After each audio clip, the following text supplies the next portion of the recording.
We are back with NBA playoff coverage, and to start things out, we'll talk about all the Game 1 action and kick it off with the Bucks and Pacers game that took place on Saturday. To start things out here, man, the Pacers were obviously going to be at an advantage without having Damian Lillard to worry about on the court. But still, after a simple 6-3 deficit, the Pacers showed you why they were just ready to go and why they made a conference finals run last season.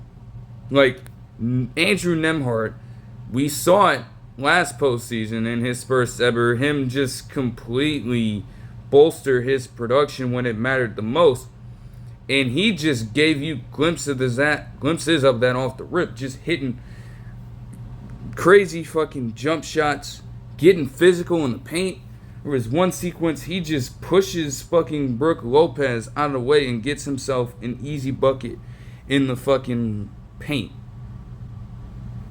And he, along with Halliburton, were just setting up their offense really nicely. Now, granted, in terms of scoring, they were able to go on this massive 63-37 run, including a 47-24 run baked in there, without Tyrese Halliburton really going off all that much in terms of scoring. He struggled. And still, the Pacers were able to make things happen. On pick and pop plays, shooters were left wide open. They were able to get multiple dribble drives and penetrate inside the paint really well to force open shooters. And then also in isolation, it wasn't just Nembhard getting after it. It was also Pascal Siakam getting a few buckets of his own. Miles Turner was playing a sound offensive game, and again, they needed him to turn it up from three-point land. He did just that for the greater majority of this game. So all of that allowed them to go up by 24 points at the end of halftime, capped off by none other than Andrew Nembhard with another three-point shot to boost his output to fucking 15 points in the first half. Now, again, this wasn't obviously going to happen without defense. You'd figure that their offense, obviously being one of the best, is going to belt out to a lead like this. But you have to be able to stop the other team. And safe to say that they did that for the most part. Now, they couldn't stop Giannis. We know what Giannis is going to do at this point. He is a one-man army unto himself. There was no player on that team that could do a good enough job consistently of guarding Giannis Antetokounmpo, even though they did best him a couple of times in that first half. But he was able to get some dribble drives of his own. Just got a ton of buckets, too, over the course of the entire game, where he had to just muscle himself into a bucket. Because all the attention was going to be on him, and he accepted that. But there were still sequences where he tried to make plays for his teammates. And safe to say, virtually no one showed up. Pretty much everybody who started alongside Giannis Antetokounmpo was nowhere to be found for majority of the ball game. At all. Best bench production came from Gary Trent Jr. and also AJ Green, who would eventually turn things up late in the fourth quarter on a mini spurt from the Bucks to try to make this game a little closer than it appeared for the most part. But of course, when your shots aren't falling like that and you fall into that much of a slump, it's just going to be hard for you to overcome that at that point. And again, when AJ Green and Gary Trent Jr. are coming off the bench as your most productive partners, that's never a good sign. It also didn't help, too, that, I guess, as the game was getting out of hand as well. There were multiple opportunities missed at the free throw line by not just Giannis, of course, but other players. Just like, yeah, maybe you can't necessarily get buckets from the field, but even your chances at the foul line are missing. You really have no shot at that point.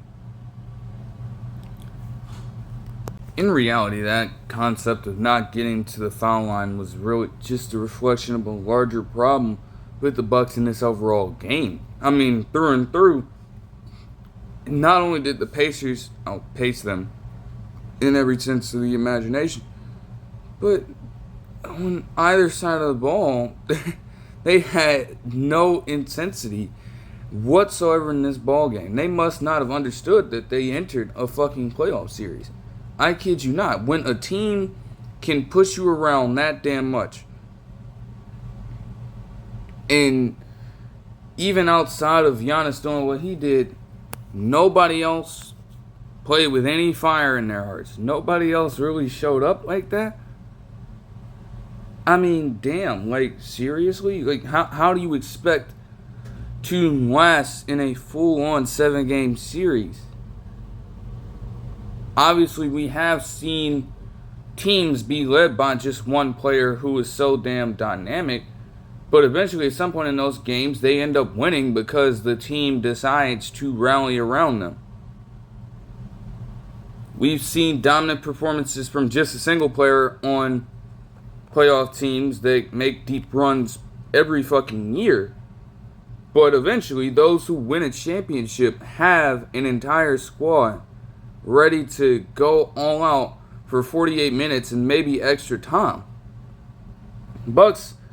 Rest of the Bucks starters couldn't even last 22 minutes. Just think about that.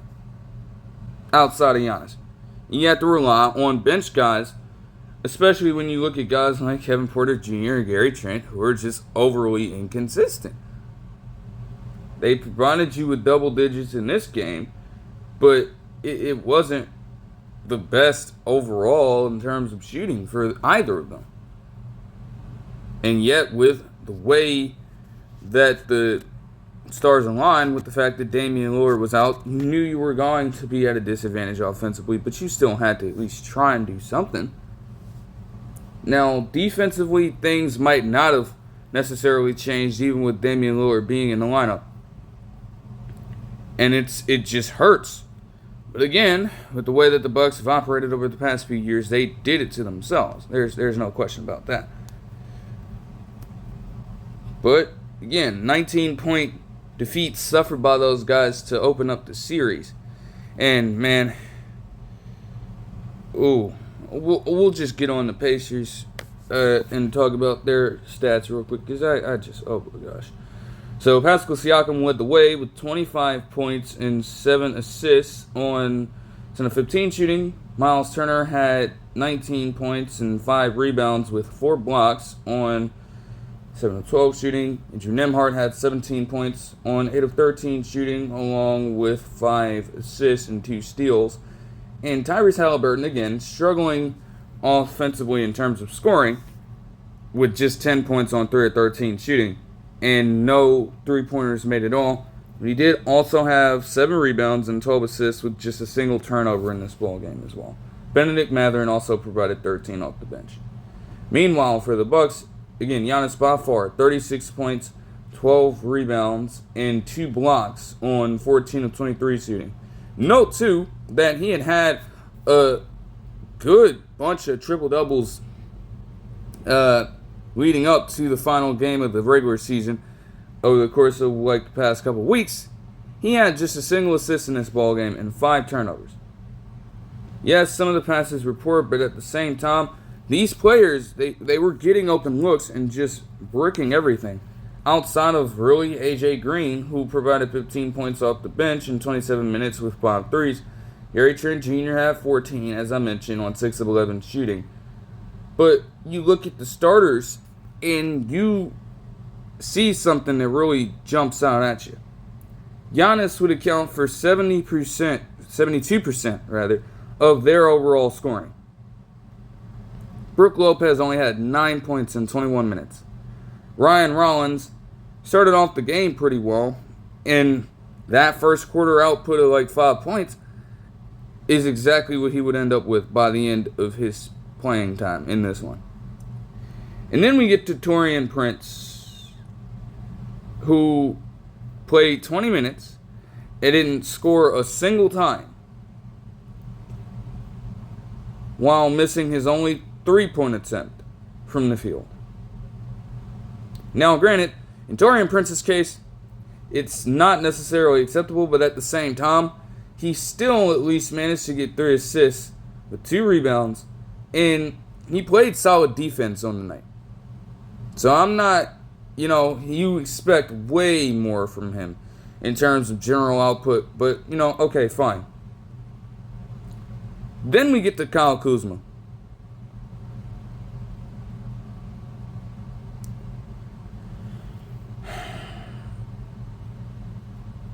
Note that they traded Chris Middleton away for this guy at the trade deadline.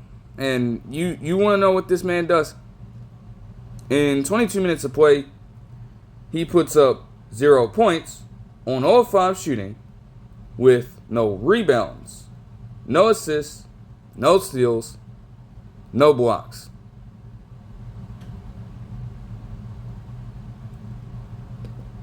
A full 22 minutes on the court, and he didn't record a single fucking stat line in a playoff game. Then you had the broadcast team trying to bring up, too, that it was his first playoff action since he was with the Lakers. Nobody gives a fuck. You make an in-season trade for him. Obviously, we're talking about Kyle Kuzma here, but you at least expect him to produce in the biggest moments. And he quite literally did nothing. Everybody wanted to note that he was doing his best fucking Tony Snell impression. Obviously, that was way worse. Tony Snell played 28 minutes. At the same time, though, I'm pretty sure that was in a regular season game. So that would eliminate all of the possibility because, being exposed to that so many times, I would have believed that that was the only such game in NBA history in which a player just played over 20 minutes without a single stat line recorded. Actually, no. Not only is it not the only instance in NBA history, because it's happened so many times before, but it's not even the only instance of that happening in the playoffs. He is now one of 7 NBA players all time to log at least 20 minutes in a playoff game without recording a single stat line. The last player to do that, mind you, is current Warriors general manager Mike Dunleavy Jr., who did it in 2015 with the Bulls. That's just not a group you want to be a part of. And yet, he just willed his way into doing it. It's a damn shame. But it just goes to show. Not to mention, too, overall in the night.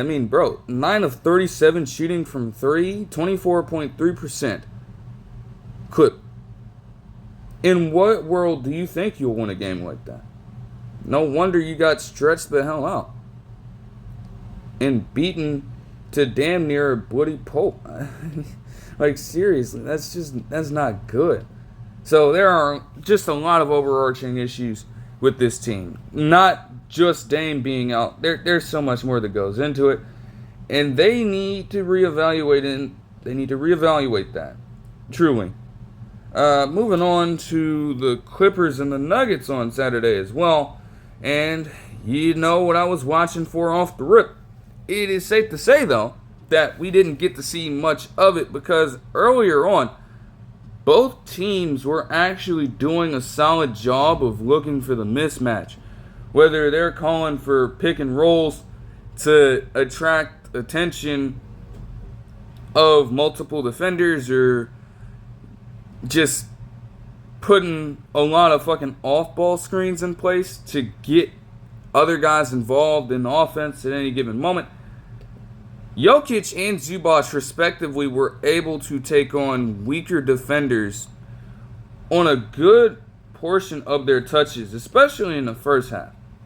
And that would create some good looks for other guys. I mean, let's be honest, Chris Dunn still has a way to go in terms of overall three-point shooting, but what he has gotten better at is making the open one. And there were multiple points where you would have Harden just dribble drive into the paint, whether on a pick and roll or just straight up isolation. And obviously, with as lethal as he can be, he's going to attract multiple defenders. So you just have Chris Dunn waiting in the corner for a little bit, and he was able to make them pay at least a couple times, right? As for the overall scope of things, well, the Clippers had full and total control of this ball game to start things out. I mean, it got crazy to the point where James Harden at the end of the first damn quarter hit a fucking buzzer beater step back three-pointer. And then from there, the Clippers were able to get some more offense going.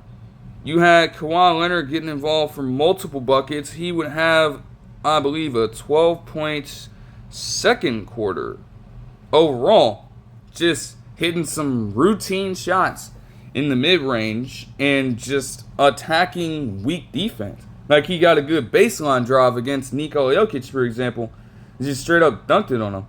Was able to blow right past him. Nikola Jokic is a little more slow-footed than Kawhi Leonard currently is. He's not going to be able to keep up with him. The Clippers would eventually go up by 15 off of another just exceptional pick-and-roll lob to Ivica Zubac from James Harden. And then all of a sudden, the Nuggets would turn things around just a little bit. They would go back up by 15. But at around the 4-minute and 55-second mark, the Nuggets would decide to clamp down just a little bit to where they would go on a 13-4 run to close out the second quarter, aided by a couple of Nikola Jokic free throws at the very end of the quarter to get the lead down to 4. You knew in a situation like that, this was going to turn into a dogfight. Let's be completely honest here. They would have Chris Dunn make them boys pay again. But this time, the Nuggets weren't going to let things get too far out of their reach.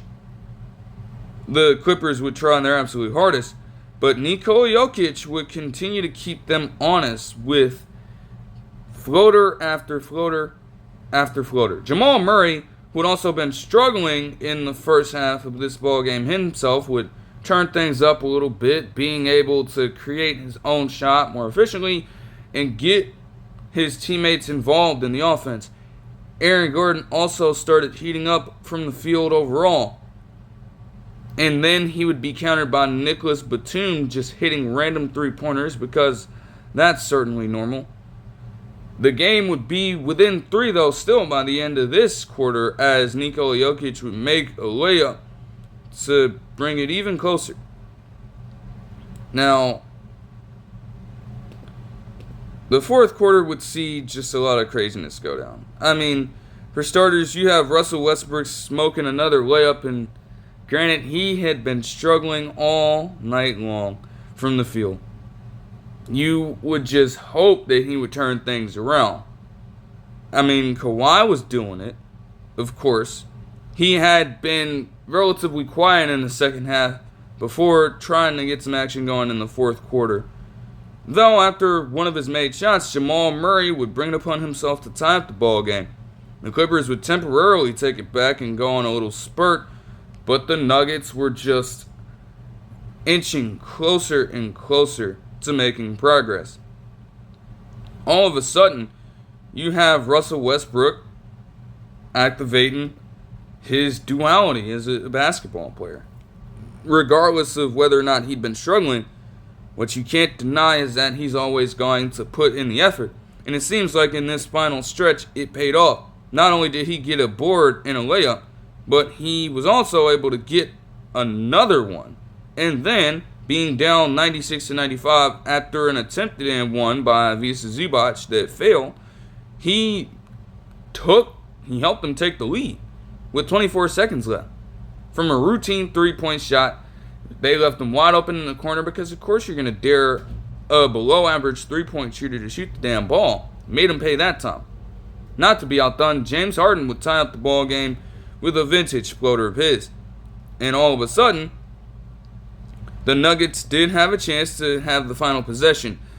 This is where the duality of man got really aggressive and on full display for Russell Westbrook. This nigga, yes, the Clippers guarded this well, and that's no disrespect to how great their defensive scheme was on this play. I mean, everybody was boxed up, but instead of just trying to find someone to give a look to just fire up a shot, this man, Russell Westbrook, decides to throw it off of James Harden's back. And since he did that, he naturally cannot pick up the basketball. So now we're just standing around for the next few seconds and bam, he can't do anything. And that's how regulation would end. As anticlimactic as that was, the fact that the second game one of that day became an overtime game. Pretty elite fucking basketball, if you ask me. I mean, you gotta credit David Adelman this time, right? You know, first time true head coach. He had been riding a nice little win streak since he got there, but this is a relatively new atmosphere for him as the lead guy, not as the assistant coach, but as the lead man. And he was able to go toe-to-toe in terms of making adjustments and trying to outsmart Tyronn Lue in this. You can't deny that a lot of the plays he was able to draw up certainly worked to their benefit. And it's definitely telling that he can pull that off. But we would have to see in the next 5 minutes if he could get the job done for good. As Jamal Murray and Aaron Gordon would turn things up, James Harden would naturally try to bring it closer. But with 59 seconds left, Christian Braun was able to hit an open three-pointer. And the Clippers would be forced to have to go on the offensive, naturally. And what ended up happening was that, on this possession, it appeared as though Jamal Murray forced Kawhi Leonard into a turnover. Upon further review, he actually ended up, Russell Westbrook forced him into a turnover in this one. Jamal Murray had done that, giving the Nuggets an extra chance in regulation.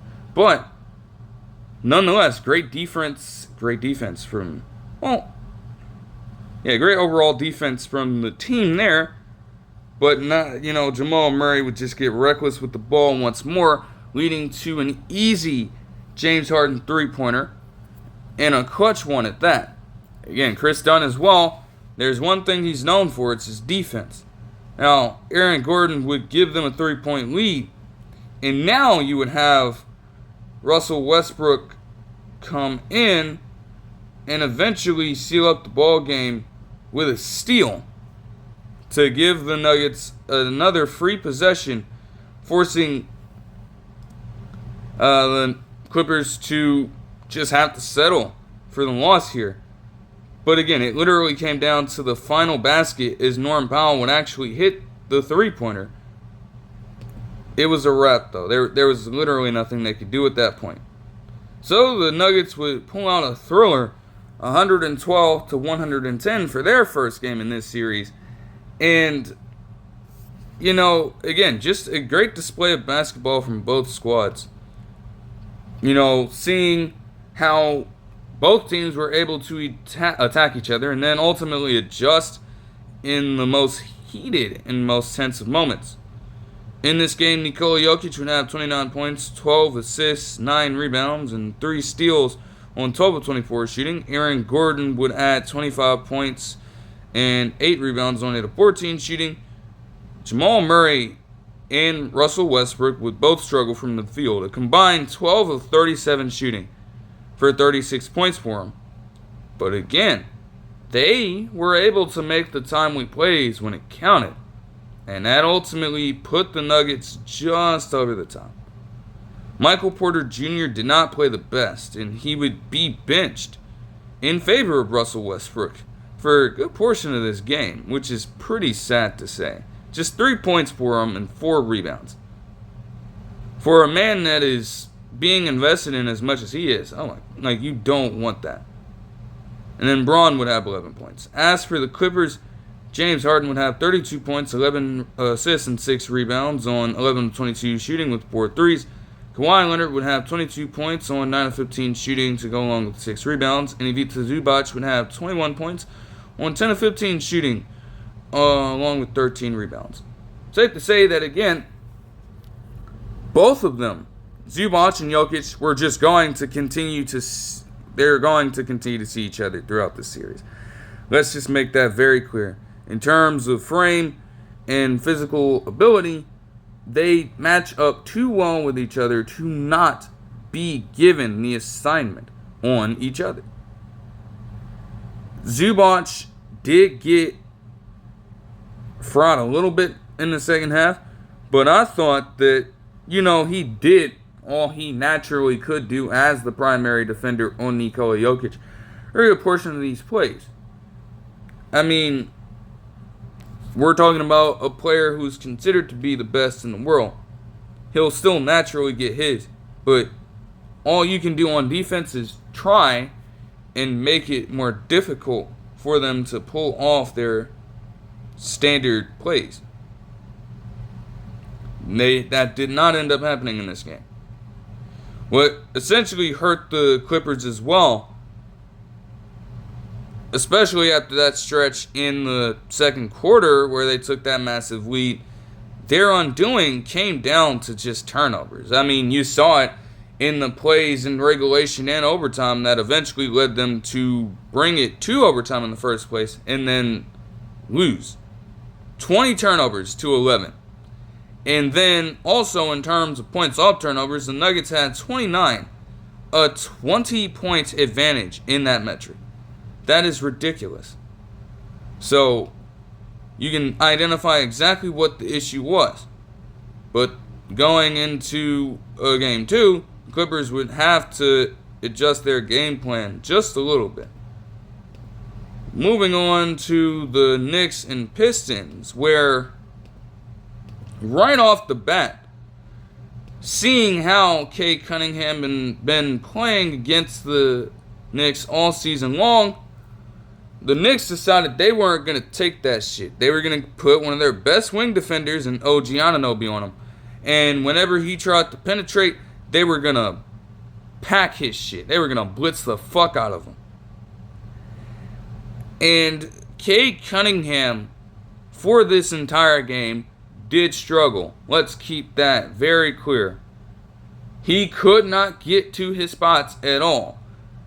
And what hurt him the most, they had some high double teams in terms of location in the half court to where he got so damn pressured and so erratic that his timing was just thrown completely off, and he just settled for some of the worst possible decisions in the moment. Also, when he would drive off of potential pick and rolls, especially in situations where Mitchell Robinson was in the lineup, they would swarm him. Because Mitchell Robinson is too good of a rim protector, and that would scare off Cade Cunningham a little bit. There was also always just another defender just eyeballing him and trailing him whenever he took so much as a step in there. And more often than not, it worked out for the Knicks, especially early in the ballgame. Still, with the way the Pistons had been playing, they kept things relatively close. You might be wondering why that is. Well, Tim Hardaway Jr. started off this game pretty fucking hot. Tobias Harris had 17 points in the first half, capped off by a buzzer beater from 3 And Malik Beasley was also able to shoot the ball truly well earlier on in the ball game. That's the game plan. They were going to live with pretty much everybody else scoring outside of Cade Cunningham, who I believe had like a 33-point double-double against his team. So if your offense is coming from anywhere else, you're set. The only thing with that was that the shooters came out to play tonight in that one. I mean, they were pretty damn effective from three.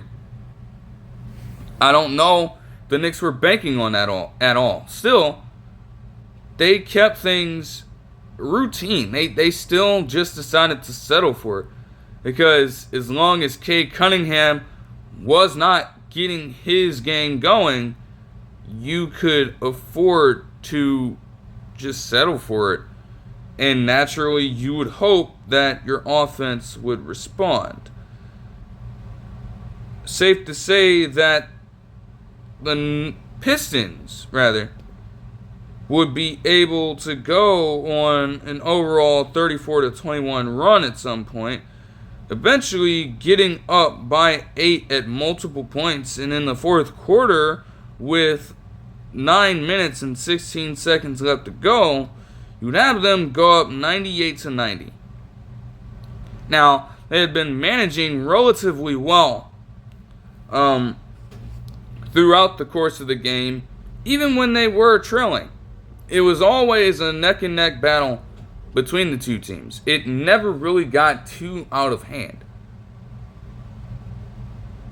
That would change drastically. For context, there was a graphic that stated on the regular season, the Knicks were 6-24 when trailing after the third quarter, while the Pistons were 38-6 when leading after the third quarter. Now, obviously, games provided different situations.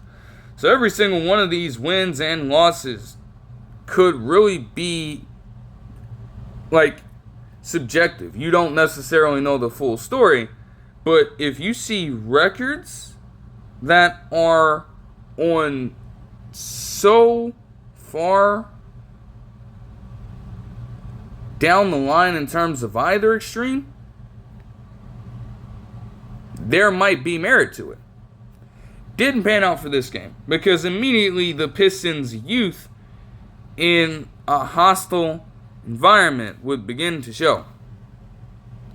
Cameron Payne would start off the fucking run and just keep shit going somehow, as he would be subbed in and have some of your core players like Mikal Bridges, for example, just sit this time out.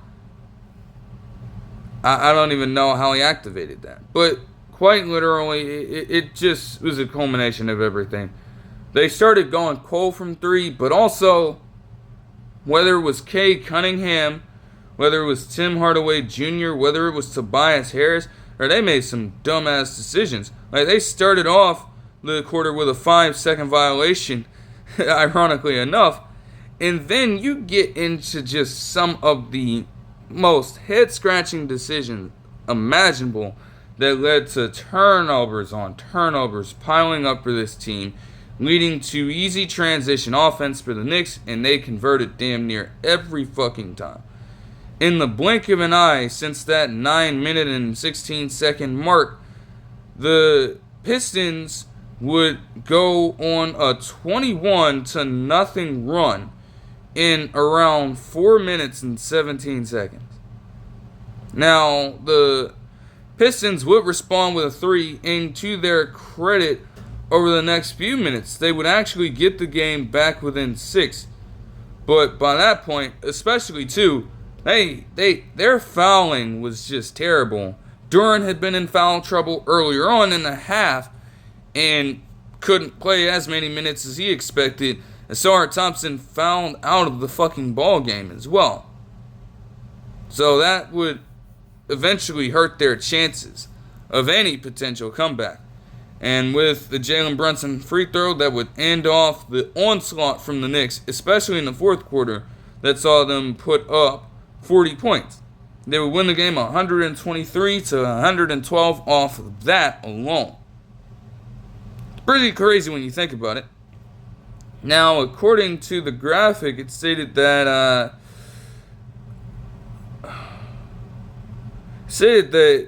Cade Cunningham had a game one that made him the 5th Piston in the last 40 years with a double-double in their playoff debut.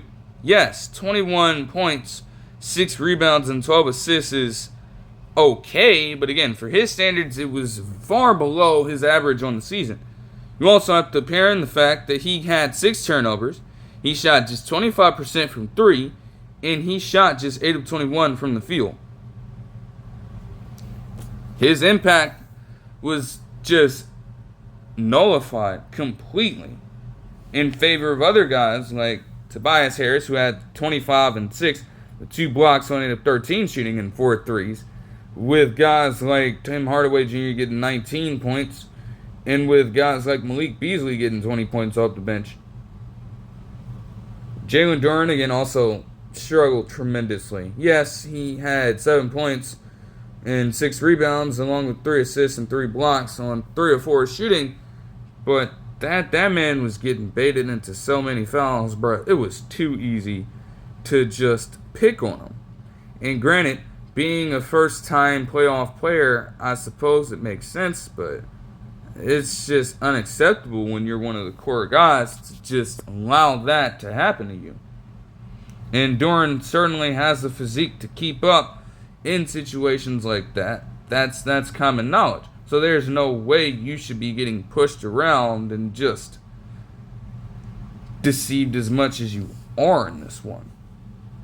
Also, for the Knicks, again, OG Anunoby, you have to credit him as well. When he was on him, and that was pretty much every possession, life was pretty much a living hell for him. And he also brought some offensive firepower. 23 points, 7 rebounds, and also just 5 steals and 2 blocks by himself. Insane. On 8 of 18 shooting with 3 threes. Jalen Brunson had 34 points and 8 assists on 12 of 27 shooting with 2 threes. And Karl Anthony Towns also had 23 points and 11 rebounds with 5 assists and no turnovers on 10 of 14 shooting. Cameron Payne had 14 off the bench during this 21-0 run, or a good majority of that coming from there. Even with Miles Bridges having 8 points, you still ended up with the win. So you have to give yourself credit for that. But would that necessarily come to last? I mean, you could argue that the Pistons had it in the bag, but ultimately, I guess the Knicks' experience shined through in the right moments. Is that sustainable? We would have to see. Moving on to the Lakers and Timberwolves, where this game started out immediately with Rudy Gobert getting in foul trouble and Luka Doncic just whipping his ass left and right. Like, he got out to a hot start in the first quarter, and they were able to take even a double-digit lead at some point, but luckily for the Timberwolves, they were able to stay in it.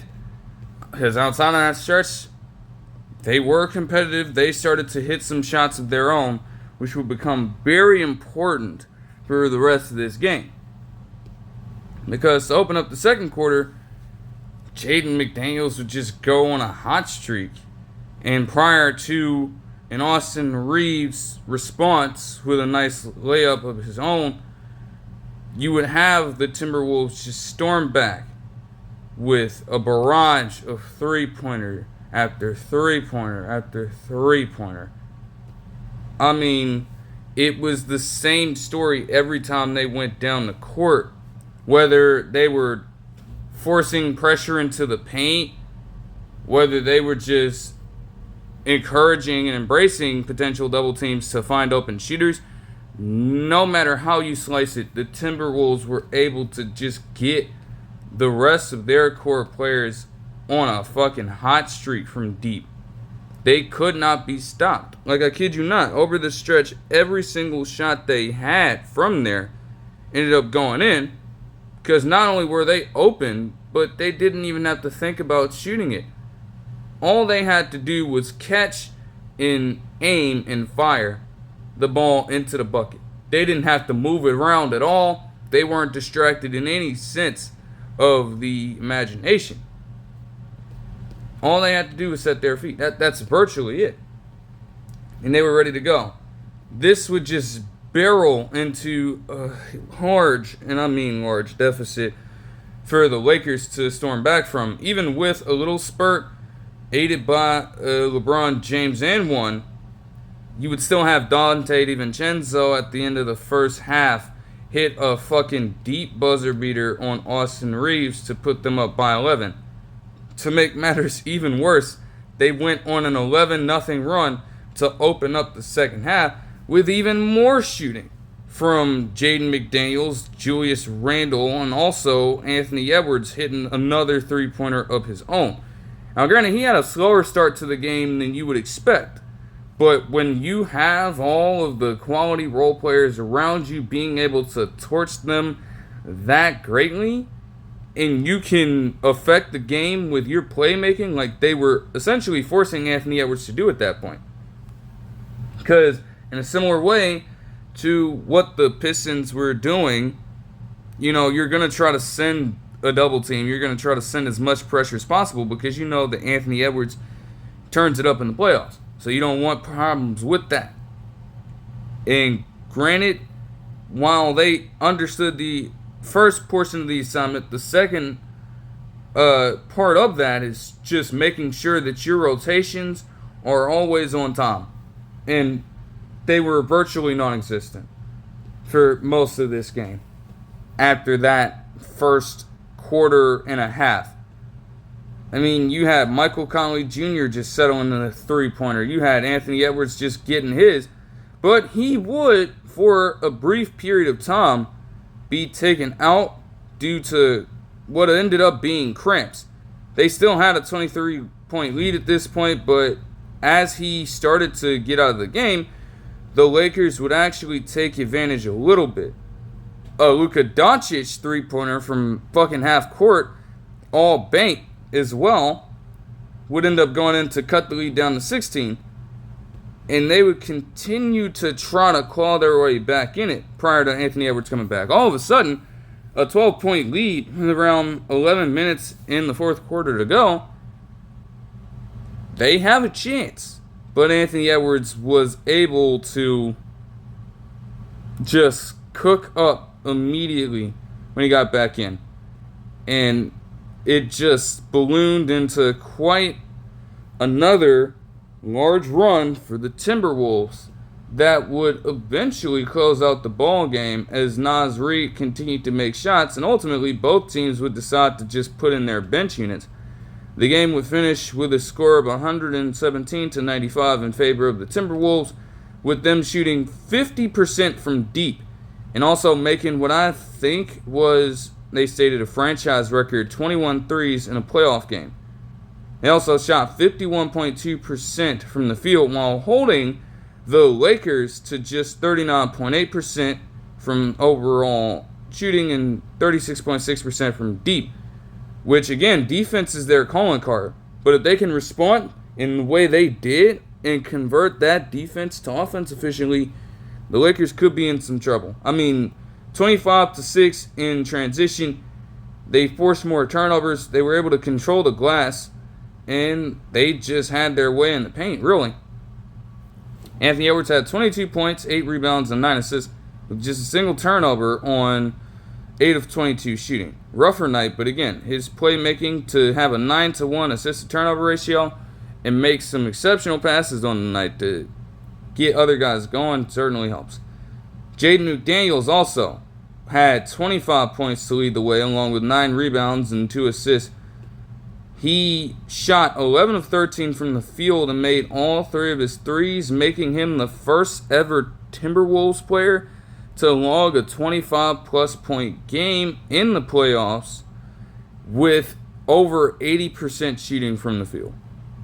That's fucking crazy. Julius Randle would also have 16 points, 5 rebounds, and assists on 6 of 11 shooting, while Naz Reid had 23 points off the bench, along with 5 rebounds and 2 blocks on 8 of 12 shooting, along with 6 threes. The Lakers, on the other hand, saw Luka Doncic go absolutely absurd in terms of scoring, 37 points and 8 rebounds on total 22 shooting with 5 threes. But again, in a similar case to what happened to Giannis earlier in the day, with other players just missing shots left and right, assist totals were low. He had just 1 to 5 turnovers. That's certainly rough. And you look all up and down here, everyone really struggled to shoot for the most part. Even LeBron James, who is known for obviously being a fucking monster in the playoffs, leads in most major categories in terms of playoff stats. He didn't score in the first quarter, and he would finish the game with just 19 points with a single 3 on 8 of 18 shooting, along with 4 turnovers as well. 3 assists, apparently also on a graphic that I had seen, was his lowest output since 2014 in a playoff game. That is also insane.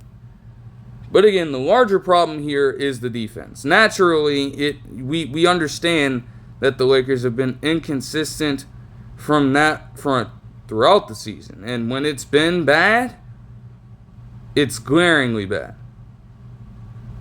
So, in hopes of preventing yourselves from going down 0-2 and giving the Timberwolves all the momentum they need as a young team, they have to step up their defensive efforts in the next game. But would they? And now, moving on to the game between the Thunder and the Grizzlies on Sunday.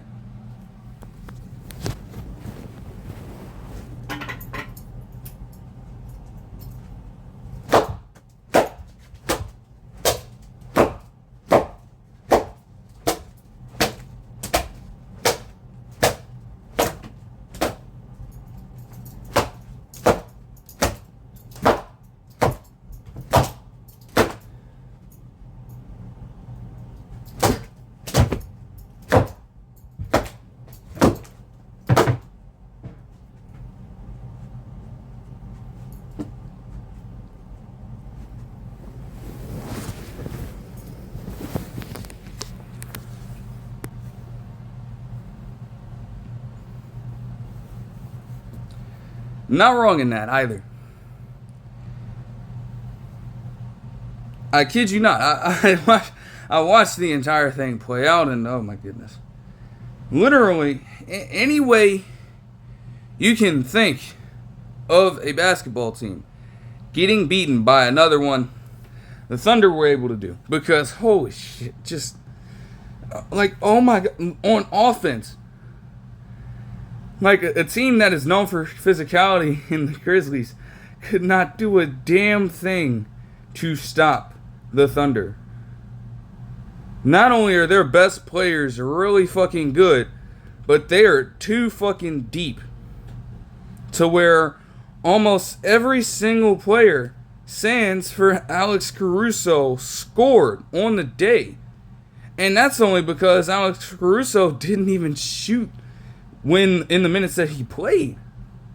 He didn't even have to attempt a single shot. Everybody scored. They played fucking... Like, even when they got the bench in the fourth quarter, niggas were just popping out and fucking scoring buckets left and right, dude. And I'm not even talking about just, like, traditional. Any single way you can think of. Pick and roll was on point. Isaiah Hartenstein was fucking killing them with the floaters, bro. I'll tell you, man. Hartenstein has got that in the bag. One of the best in the league at that. And we're talking about a damn near 7-foot center that also is, for his position, a really good fucking passer, too. That was on full display. Jalen Williams, man, had a tremendous output. His aggressiveness and intensity on the defensive end were very, very fucking clear. And he made sure that the other team felt his presence, for sure. The thing is, Chet Holmgren as well also got involved, and Aaron Wiggins, of all people, led the team in scoring. Then, the Thunder, again, as great as they can be offensively, and, they are obviously the team who leads all time in NBA history in terms of average margin of victory with their output this season. And that's definitely been made clear against the Grizzlies, but, obviously people with the lack of experience would have their questions about how that would translate. Safe to say they didn't have a fucking problem with that at all. No one could do anything for Memphis. Absolutely no one. Bro, everybody was getting pressured. Everybody was smothered. No open looks. And even to the point where, in the open looks they would get on occasion, they slipped up. Because they were scared of the fucking pressure coming their way. And scared of the sheer amount of fucking defensive chemistry being displayed by the Thunder in this ballgame. Everybody knew exactly where they were supposed to be. And everybody knew, for the most part, what the hell some of these play calls were going to turn out to be as well. They went in there and they quite literally imposed their will. They weren't just going to let the Grizzlies so much as start up any sort of offensive terror. They were going to take those opportunities quite literally away from them. Team finished with 12 steals overall. It's like... And not to mention, too, again, as I stated, man, they just got in their heads completely. There's literally an APB out for Jaren Jackson Jr. and Desmond Bane as we speak because of this game. And Zach Edey. And Scottie Pippen Jr. Ja Morant did okay, but he struggled overall as well. I'm just gonna get into the number. They just dominated them in any way you can think of. I mean, we can look at some of the stats here. They were on pace to potentially put up the largest ever win in playoff history by a margin of victory. It was 58 by the Hornets over the Denver Nuggets back in 2008. They would end with 51, giving them the 5th highest mark. They had the 3rd largest lead through 3 quarters in the shot clock era.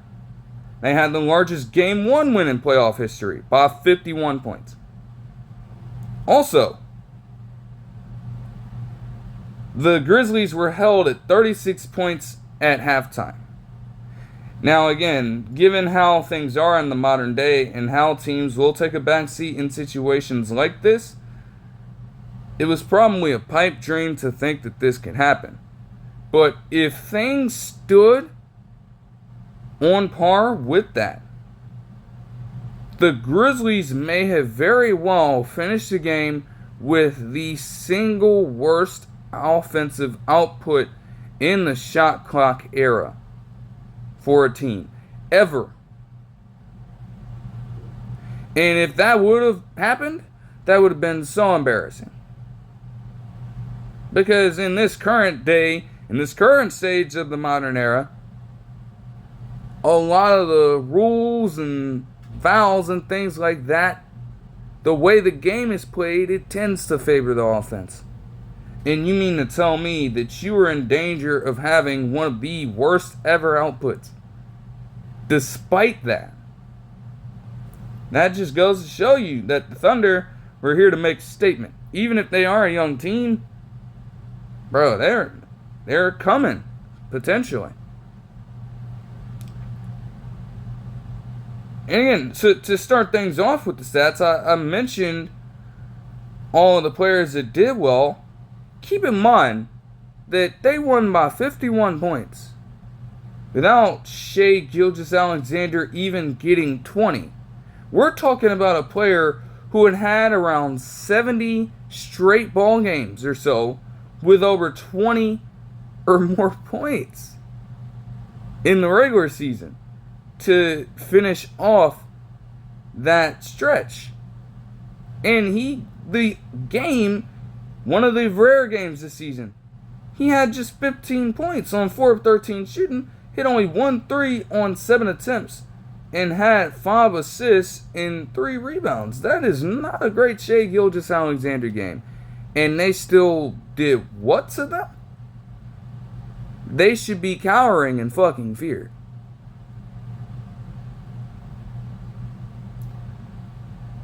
Aaron Wiggins had those 21 points on 8 of 15 shooting off the bench. Jalen Williams had 20 points on 10 of 16 shooting, all while not even making any of his scored 3-point attempts.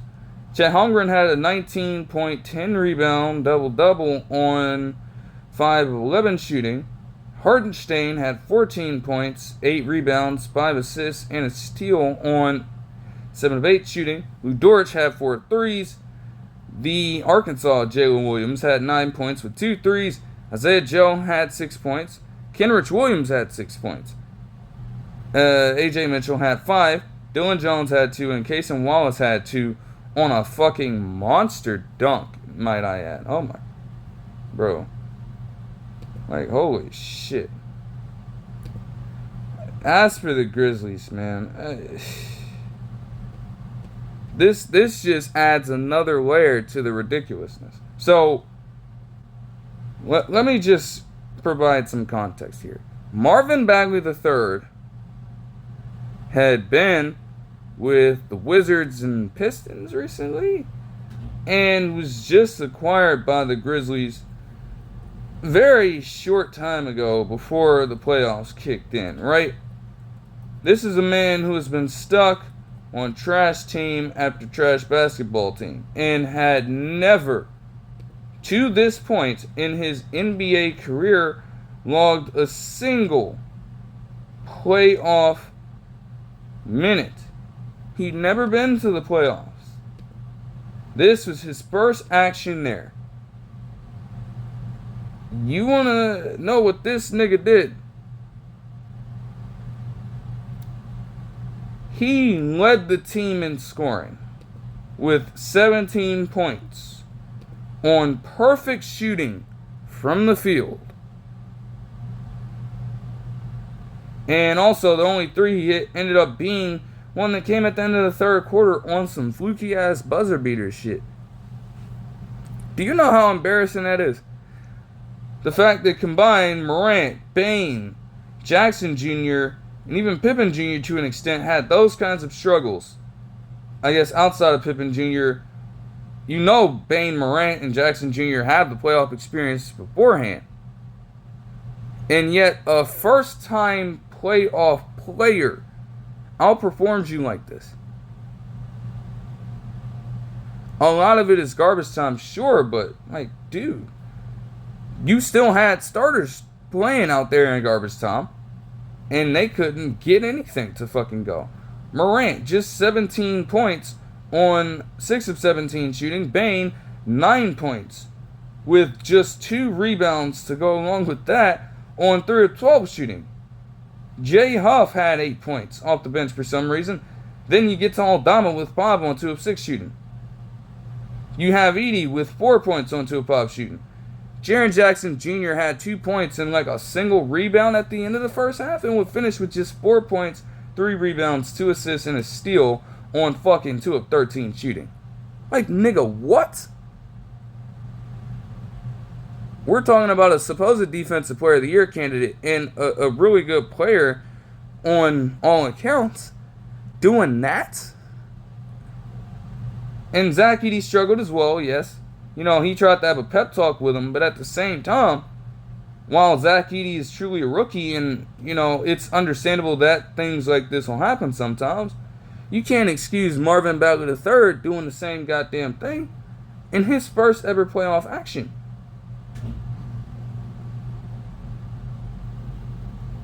And then Scottie Pippen Jr. was going through it. I mean, with him being potentially the smallest player on either team, if you want to be really honest here.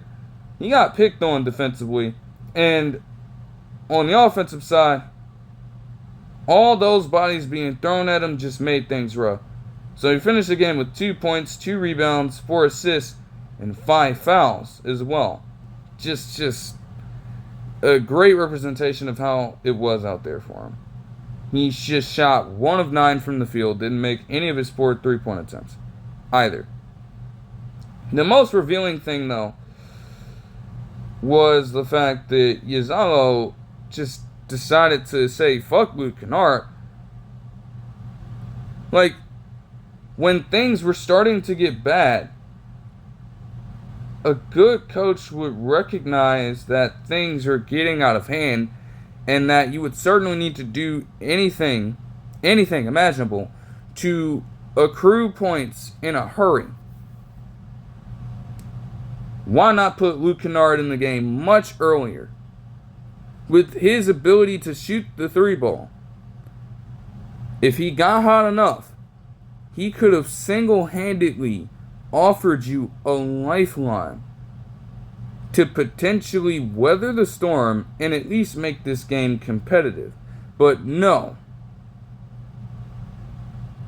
You let him just rot on the bench for all that time, and then you finally want to play him in the 4th quarter when things were so far gone. I just thought that was an interesting gaffe on Yazalo's part. It didn't make much sense to me. Like, dude, you can't do that. You know what he provides for you, right? Like, you're an offensive-minded assistant coach prior to taking up this job. You would have some understanding of him being able to do that, right? Like, I don't understand. Moving on to the Magic and the Celtics, and honestly, though things were starting off well briefly in terms of overall defenses, the Magic would allow the Celtics just one open chance to get a 3-pointer on the board, and they would let Derek White get the shit going. Shit went downhill a little bit from there. Like, no matter what was happening, as hard as the Magic tried, there were just those moments where the Celtics were able to make them pay. That's not to say that they were shooting well. Don't get me wrong. I can give the Magic that. They weren't efficient, but they were able to crash the offensive boards on multiple occasions, and that just led to breakdowns that gave up open looks for Celtics shooters, especially Derek White in this one, to take advantage. Also for the Magic here, especially in this first half, at multiple points, what stood out to me is that you would have Paolo Banchero, regardless of who was matched up on him, they would try to get him touches on either side of the block and in the post to maybe make some moves from there and get a bucket, or to force attention down there on him and get other players collapsing inwards to try and replicate some of that Celtics offense in their own way. The thing is, though, they would go through a little bit of a cold stretch in between the first and second quarter, especially from outside. They would have a few responses, but they are not a great 3-point shooting team. And if that was their mindset of getting Paolo touches in the post to maybe yield open 3-point looks, they do not have the efficiency to do so. And that's the fundamental issue with this team at face value. You gotta stop trying to shoot the ball. Now, granted, again, yes, it's going to be much harder if you are a player on the Magic to try and impose your brand of basketball on a defense that is better than yours and that has a more versatile skill set amongst their personnel on the defensive side of the ball as well. It's going to be harder. I understand that. But to try and quell that with volume, knowing that you can never reach those elite levels of percentages from that range. It's like at that point, you're sinking yourself into a black hole. There's no reason for it. Now, granted, to finish off the second quarter, the Celtics would score only, I believe, 6 points in the final 4 minutes and 50, while the Magic would get the game within 1 and ultimately take the lead by the end of the second quarter. Their defense was starting to ramp it up a little bit, though Derek White Jr. appeared to still be getting his. And I mean, credit to them as well. They had the lead. Jaylen Brown and Jason Tatum were both struggling, so there was a real chance they could pull this off. But the Celtics defense would be able to exact that revenge immediately. And as the game went on and on and on,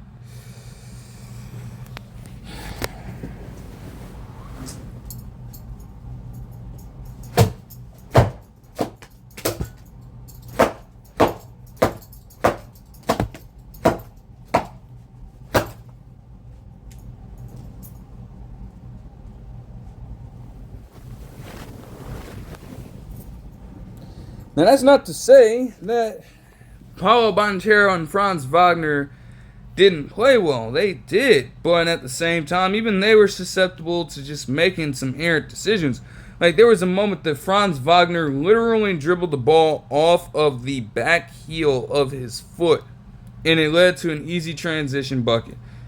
It was just that kind of night for the Magic. And once the Celtics were able to find their stride overall as a team, they just couldn't be stopped. They have the championship experience needed to at least understand the different ways to close out a basketball game. And they ended up doing just that, as Derek White would eventually end up leading them to victory here. Jason Tatum would also finish up the scoring with around 1 minute and 26 seconds left, with a 2-pointer of his own, but bro, that man struggled, and I kid you not. Before I get into the stats and talk about it, it's just like, bro, like at this point, Tatum's efficiency from the field was fucking shot, and yet, instead of trying to get in the paint and find more success there, which ended up being the case for him anyways, he shot 50%, or will finish the game shooting 50% inside the three-point line. So tell me why, at some point in this fourth quarter, down the stretch, this nigga was literally getting face guarded by Franz Wagner completely. He was all over him. And he literally was trying to distract him, trying to bait him into doing some stupid shit. Franz Wagner had his hands in Tatum's fucking face like this the whole time, just following his every move like this the entire fucking possession. And he's trapped at the three-point line. Now, granted, again, there's nothing to play for at this point, but the fact that this nigga Jason Tatum still decided with 2 seconds on the shot clock to turn around and try to hit a fucking fadeaway 3-point shot from the left fucking wing of the court, being that smothered, is ridiculous. You're just not using your size to your advantage here. And he promptly banked that shit off the fucking backboard. And it fucking missed. Again, yes, overall, 17 points, 14 rebounds, and 4 assists for him. He also didn't turn the ball over, which is shocking to me. Still, 8 of 22 shooting, and just 1 3. This is the case with him when we get into the higher stakes. He's gotta be able to perform much better than that, because that is just truly unacceptable. Meanwhile, Jaylen Brown also struggled, shooting just 6 of 14 from the field, but he finished with 16 points. Derek White had 30 on 10 of 18, shooting with 7 threes. single-handedly carried them. Peyton Pritchard also had 19 points off the bench on 6 of 18 shooting and 4 threes. He also nabbed 3 assists as well. As for the Magic, Banchero and Wagner were combining for 59 of the 86 points. And also their 9 assists definitely made them responsible for much more. Banchero would have a 36-point double-double with 11 assists on 14 of 27 shooting with 4 threes. And Franz Wagner had 23 points. 10 of 24 shooting isn't the best, but he still at least showed up. Now, everyone else, that's a different story. I mean, honestly, Jonathan Isaac in 18 minutes did give them some quality minutes. 7 points, though, you probably needed a little more. Fine. Kentavious Caldwell-Pope had 6. They tried to get him going early with some corner shots, and he was just bricking all over the place. Then you had Wendell Carter Jr., 13 rebounds for him. Just 4 points on 2 of 6 shooting. Like, horrible touch around the rim. I mean, yes, with being guarded by guys by Horford and Porzingis even, with the sheer amount of height and wingspan, gonna make things tougher for him, obviously, but damn, still. You don't expect Corey Joseph to do anything, but the fact that he was close as well to having 0 points and no other stat line is crazy. But he did log 2 assists somehow. He also had more fouls than anything with 5. So that's embarrassing. Gary Harris got probably some of the first minutes he's gotten in a while and didn't do anything at all. Caleb Houston and Anthony Black just had 3 points as well.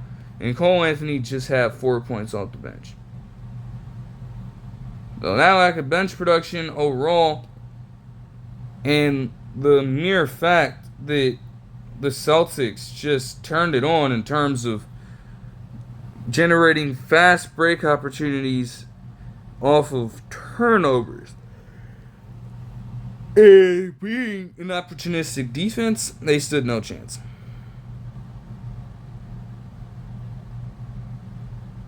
Again, like I said, I didn't necessarily know about the Magic in this one. I didn't know.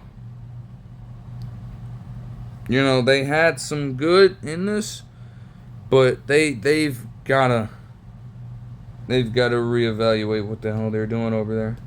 Because that shit, whatever the fuck it was, it's not gonna cut it.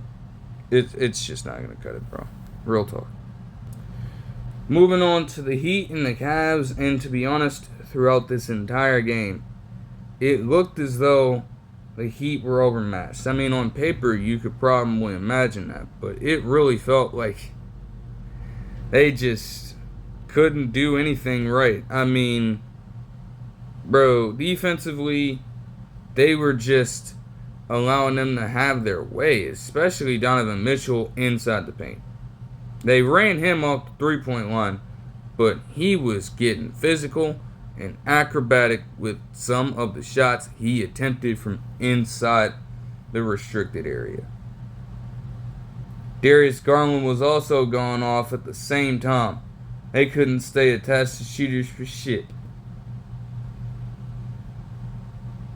And really, as good as Khalil Ware has been, you know, the veteran presences of both Jared Allen and Evan Mobley made it a lot more difficult on him to just stick to his game plan throughout the entire season. The Cavs truly forced him to account for their brand of basketball, and it got him more often than not. He was able to hold his own at times, but it was a very rough outing for him overall. He could not truly affect the game like he had been over the past month or so, and especially in the play-in games. To the credit of the Heat, though, with the help of guys like Tyler Hero and Bam Adebayo, They were, despite going down by as much as 15 and then 16 in this second quarter, they did bring the ball game within 8 on a Tyler Hero three-pointer to close out the first half. And all of a sudden, with just a little bit of offensive firepower, it felt like the Heat were just on the fringe of making this competitive. But again, the core duo of Garland and Mitchell here just continued their elite fucking shot making, regardless of whether or not they were guarded. They were just in so much of a groove by that point, and they were too in sync. Despite the Heat's best efforts to make this a ball game, the Cavs were just too deep of a basketball team. Obviously, that had been the case all season long. Again, that didn't stop the Heat from trying. I mean, they would get the ball game within 6 yet again before Jerome would actually get a couple of free throws to finish off this third quarter. And,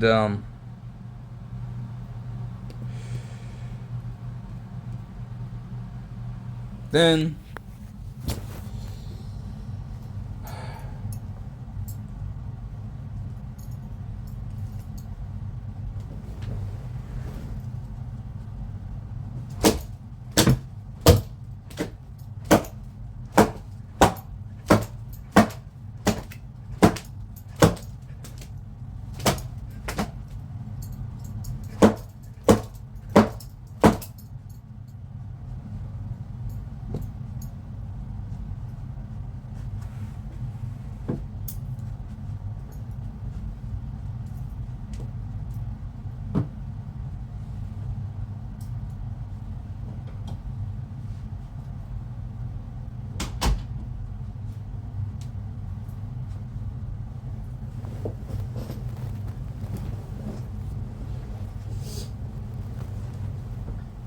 now, Donovan Mitchell was getting run off the three-point line to an extent, but also he had been struggling from there all night long. Within just a few minutes of the fourth quarter, he hits his first and I believe what would be only three-pointer. Then, over the course of this entire fourth quarter, not only would the Cavs go on a massive run, but that was aided by especially just one man.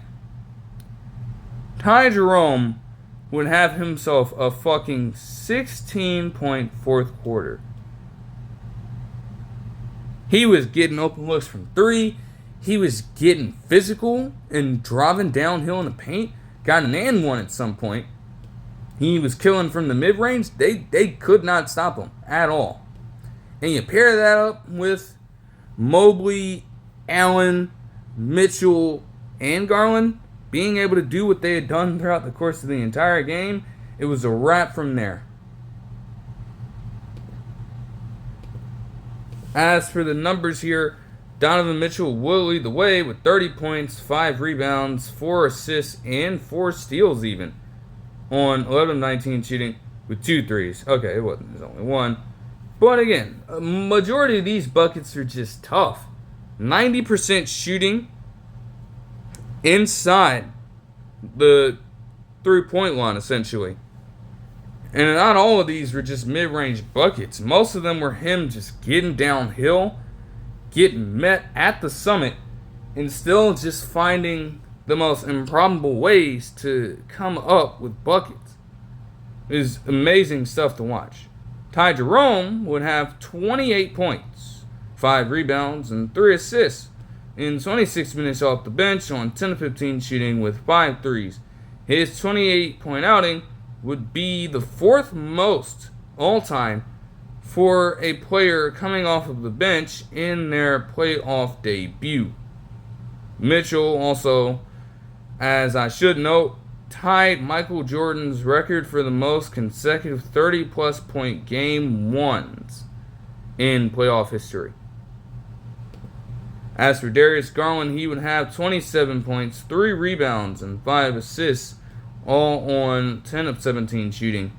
Jarrett Allen had 12 points, but again, 11 rebounds, a double-double monster, and a defensive fucking beast with 3 steals on the night and a block as well on 5 of 8 shooting. Evan Mobley had a rougher outing with just 9 and 7 rebounds, but he still shot 4 of 10 from the field. Max Strus also had 9, and Sam Merrill had 6. Would like to see more from DeAndre Hunter, but again, chances are that something like that could happen in one of the next ball games between these squads. And that's the scary thing. Even if he finished this game without scoring a single point, who's to say that he doesn't show up the next game off the bench doing something absolutely crazy? You just don't know with this Cleveland team. They just have such a great situation overall.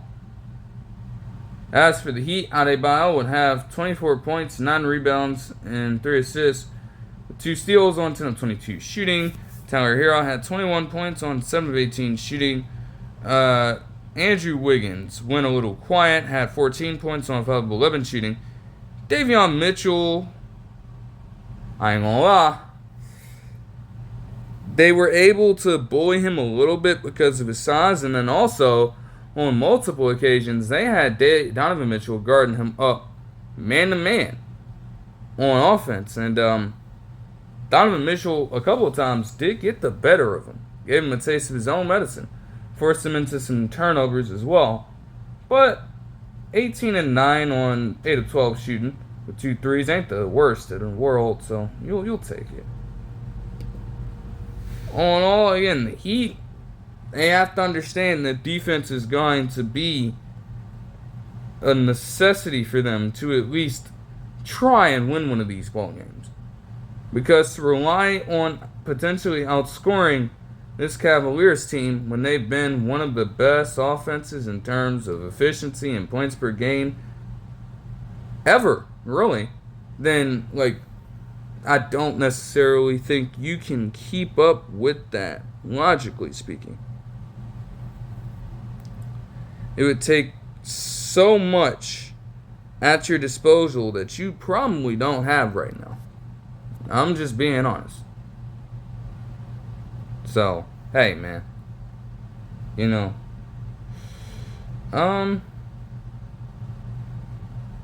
Alright. Moving on to the nightcap for Sunday in the Rockets and the Warriors. And to start things off there, Draymond would literally foul within the first few seconds of the ball game.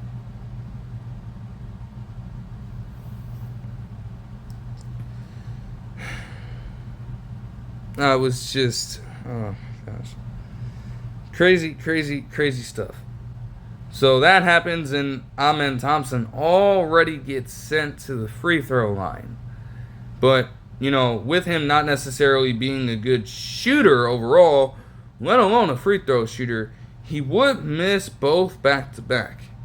And we saw yet another prevalent theme throughout this game, with the Rockets immediately getting an offensive rebound at this mark. Okay.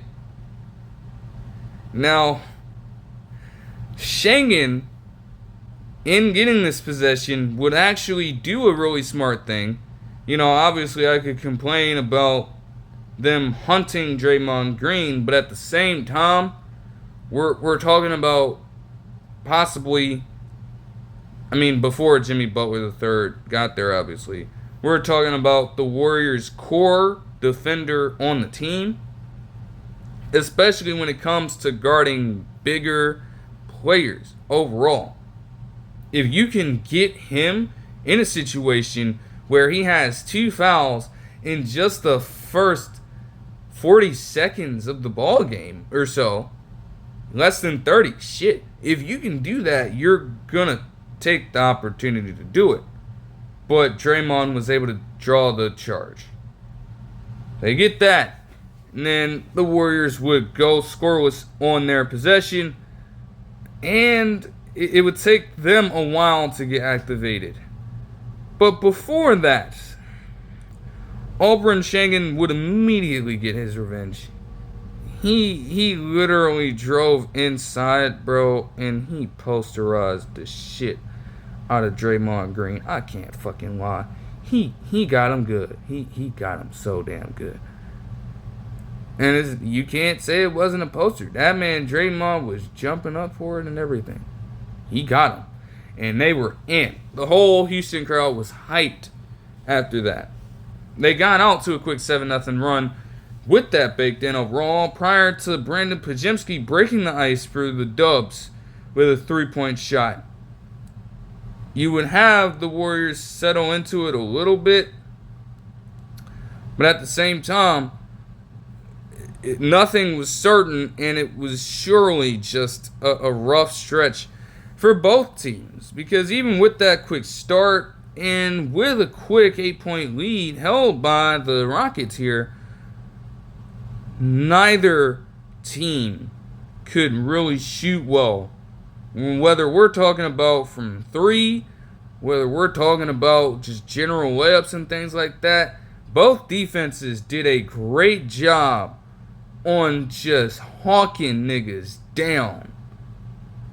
No matter what. Whether they were in isolation, whether they needed help defense to come their way and assist them, it was just on point. Granted, you can't expect anything less from two top 5 defenses in the league, with the Rockets being the better defense, obviously. You couldn't expect any less. But naturally, someone was going to have to find a way to get points on the board and eventually distance themselves. If the Rockets were going to do it, it was going to continue to come down to rebounds. And for a brief little while, honestly, it looked like they could make it happen. I mean, the glass, they were just, they had full control of it. The Warriors didn't even stand a chance, no matter what lineups they were trying to put in. I mean, they had sequences where they were trying to run Post and Looney at the same point, but man, their lineups, any lineup involving Steven Adams was just a fucking killer for them, especially earlier on. Now, granted, in the second quarter, especially with the way that they finished, things would, the tables would start to turn a little bit, as the shot making was just on full display. Ultimately, they had a 4-point lead, the Warriors, with around 3 minutes and 22 seconds left, and then they were able to go on a very short 9-0 run with multiple Stephen Curry 3-pointers, and for Jimmy Butler, the 3rd points heading into the third quarter. And then things just really hit the fucking fan here. The Warriors just activated a shit ton of fucking dynamic plays, man. To start things off, you would have Stephen Curry just getting another great cut inside the paint, which he had been doing for the ball game to start things off. He had yet to make a 3 prior to that stretch in the second quarter. The main killer was him taking people off of the dribble and just shaking off people on cuts and getting open cuts to the lane to eventually make layups there. That's where most of his scoring came from, but that would change pretty quickly. A Brandon Pajemski 3-pointer would take it up to 17. And then a Jimmy Butler III make would do the same thing after an Amen Thompson dunk, prior to Brandon Pajemski having yet another response in him. And then shit got real crazy. You would have Jimmy Butler III near the wing, hesitate a little bit, and then take a 3, make it, and point at Reggie Miller as he was fucking making his way back down the court. They had a timeout after that, in which the Warriors would have a 20-point lead at this point. Then, Stephen fucking Curry. on a night that would eventually be filled with pretty crazy fucking shots. This is the first.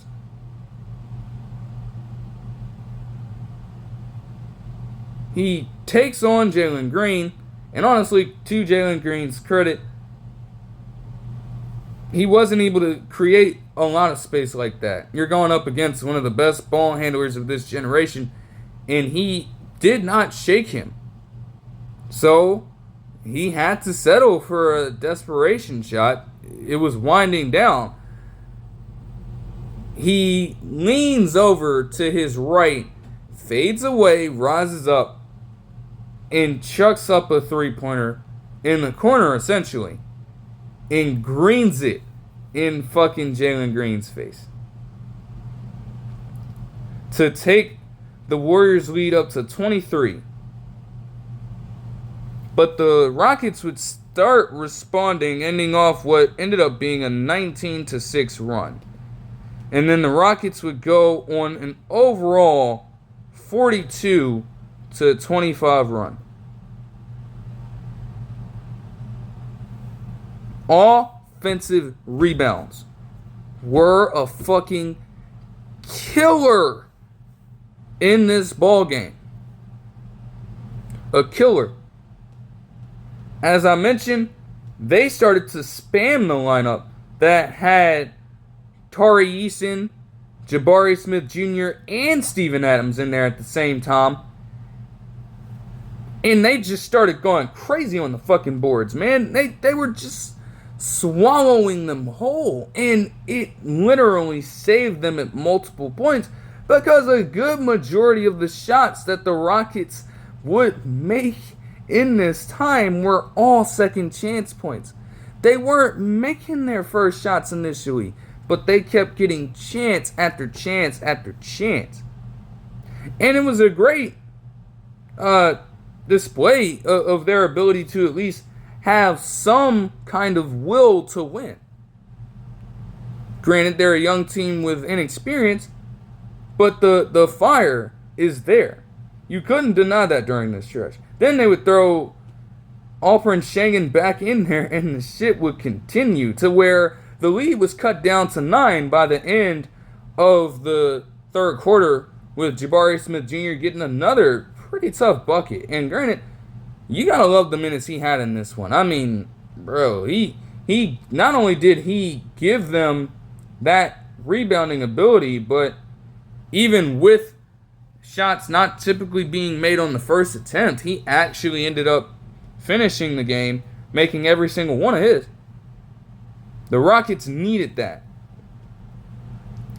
And it gave them all the momentum that they needed. But of course, the Warriors would still make timely plays that kept the defense on their toes.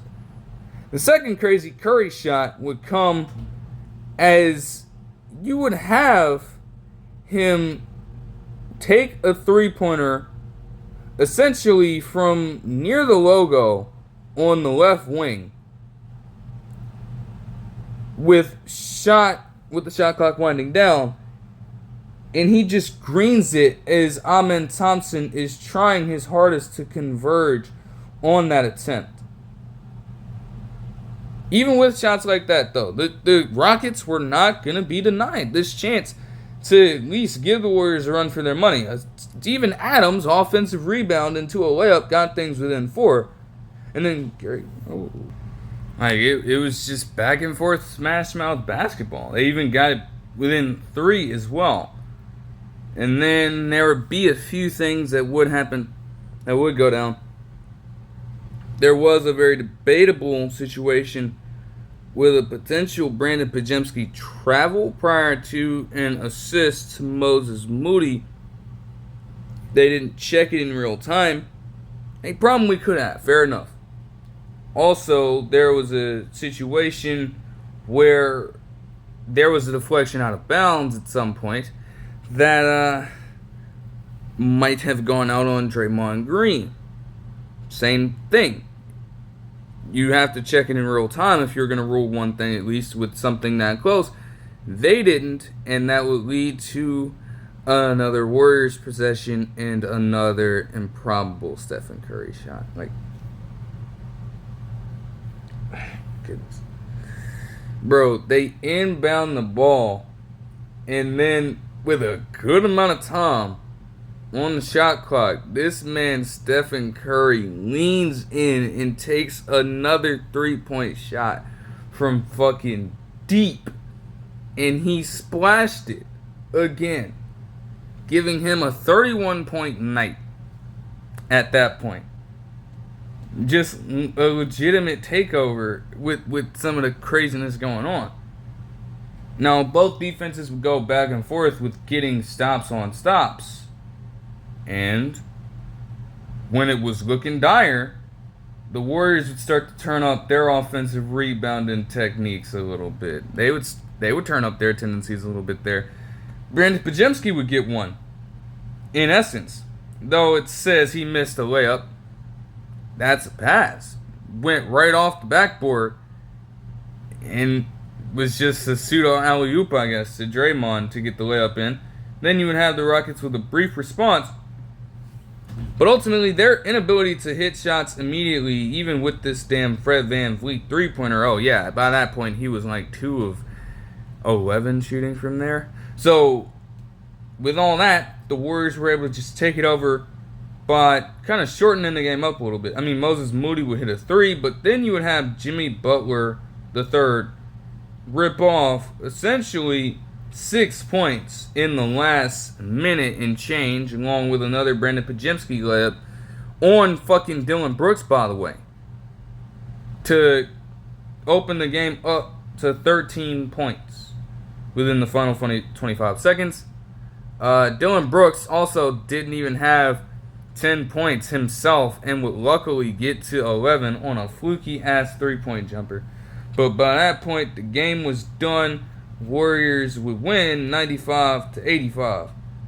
As I mentioned, Stephen Curry would have 31 points, also 6 rebounds and 3 assists with a steal on 12 of 19 shooting with 5 threes. Jimmy Butler III had 25 points on 10 of 19 shooting along with the 3. Also had 7 rebounds, 6 assists, and 5 steals with just a single turnover. Brandon Pajemski would have 14 points. And then the rest of this really came by committee. Granted, you'd want to see stronger output from the rest of this core. But for what the job entailed, they got that shit done and then some. That's all you can ask for at the end of the day. As for the Rockets, outside of Alperen Sengun, it was literally a struggle. And, I mean, again, Jabari Smith Jr. gave them great minutes off the bench, but those two were really it. I mean, Sengun had 26 points on 11 of 18 shooting. Also hit a crazy fucking three-point shot of his own in the right corner, well, left corner, on his side of the court. He also had 9 rebounds, an assist, and 3 steals.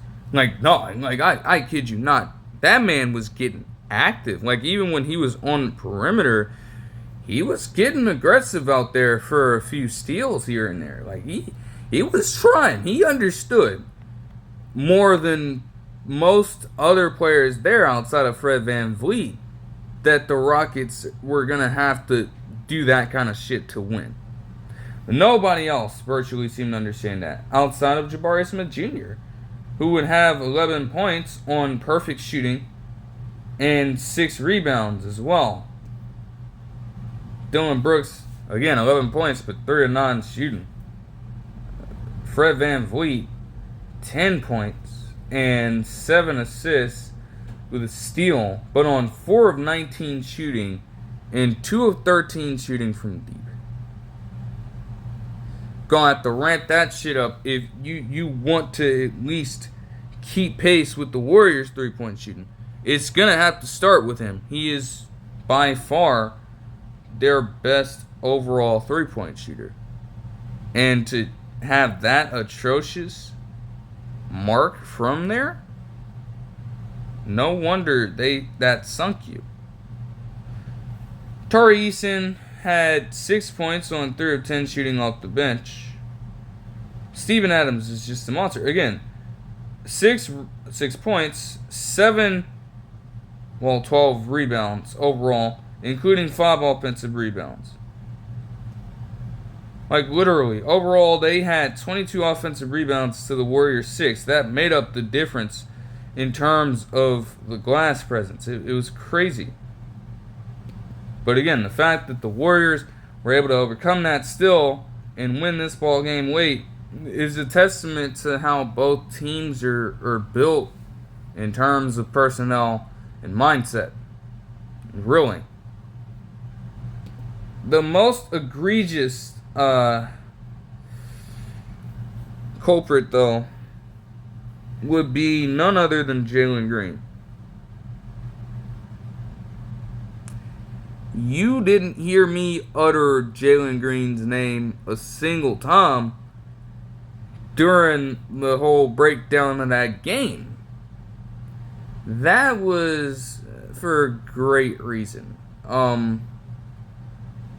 The entire regular season series against the Rockets saw Jalen Green put up just one game with over 20 points. And in all of the games, he struggled to shoot the ball efficiently. In his past 3 or 4 ball games leading up to the playoffs, he had single-digit outputs with horrible shooting splits. Now, I don't know if it's necessarily a direct continuation of that, paired up with potential playoff jitters, but one thing is certainly clear after seeing this Game 1 performance. He ain't fucking ready. In 31 minutes, he had just 7 points and 8 rebounds on 3 of 15 shooting without a single three-pointer made.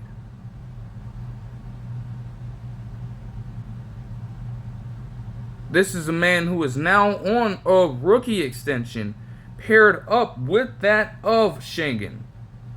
As of prior to the beginning of the season, they're potentially trying to invest in you in the long term. And you reward them with just a paltry past 4 or 5 performances, including a Game 1 that was honestly not too far out of reach, especially with their intensity on the glass. But they needed you to at least help Schengen. And he was nowhere to be found. They did a collectively great job of playing defense on him. I think the main assignment that had him was Moody or Pajemski. In any case, they clamped his ass up and made him a legitimate non-factor. This is a damn shame. So they want any chance, obviously, keep doing what you're doing in the glass. But bro, can Jalen Green, can he show up? Can he at least make it so that Schengen's not just getting ganged up on, essentially? I mean, that's essentially what this was. You had Schengen doing all that by himself, but there's no help, no true help to accompany him from the legitimate co-star. Crazy. But that'll do it for this one. I hope you guys enjoyed the video, and I'll see you guys in the next one. Peace.